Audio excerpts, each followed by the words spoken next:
larger mini-itx enclosure, the LD03. I'm going to tell you about thermals and just how the building performance was in general, so stay tuned.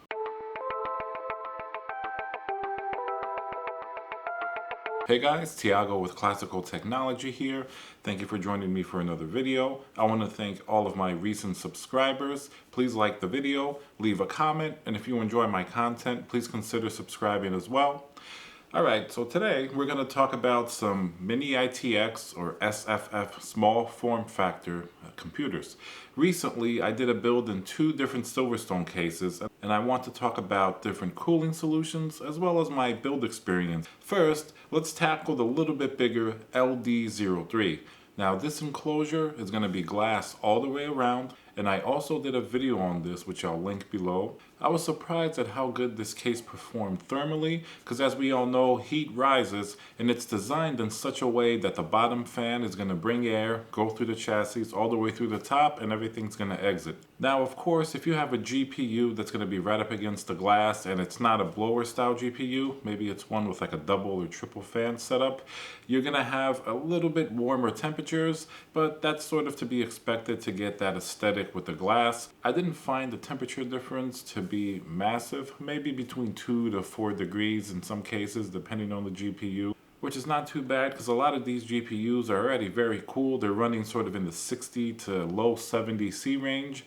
So as long as you're staying well away from 80 C with a third-party GPU, I think you should be fine. And of course, you could always put a blower-style GPU in a small case. That way, you don't really have to worry about space constraints as much because all of the air goes in through that small intake fan and the heat sort of gets spit out of the case. In this case, it's going to be through the top, which is ideal as heat always rises. In terms of cooling the CPU in the LD03, there are a couple ways you can go about it, but I think the best for this case is going to be 120 millimeter AIO that has the perfect position right on the roof of the case where you can put a nice thick AIO with a good fan. All of the air is going to go right out of the case. And depending on the GPU you're using, yes, you're going to get some of that warm air circulating throughout the case just from the GPU kind of spinning the air around.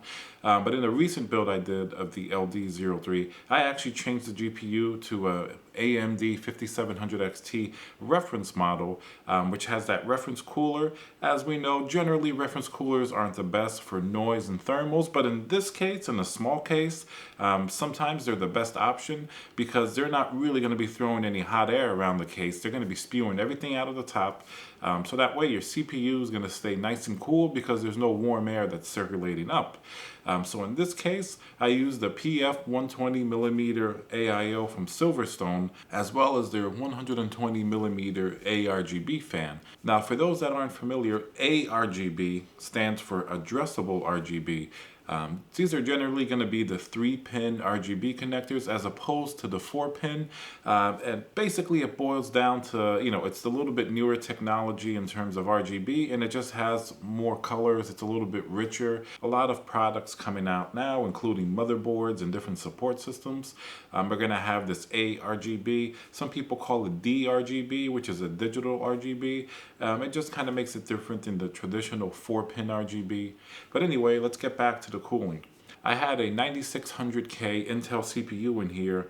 It was even overclocked to close to 5 gigahertz, and even when doing a stress test like Cinebench or even Prime 95, the temperature stayed surprisingly cool. The most I was able to get it up to was like the low 80s, maybe like 82 C or something like that, which is pretty impressive. I also threw Silverstone's AR11 air cooler in here.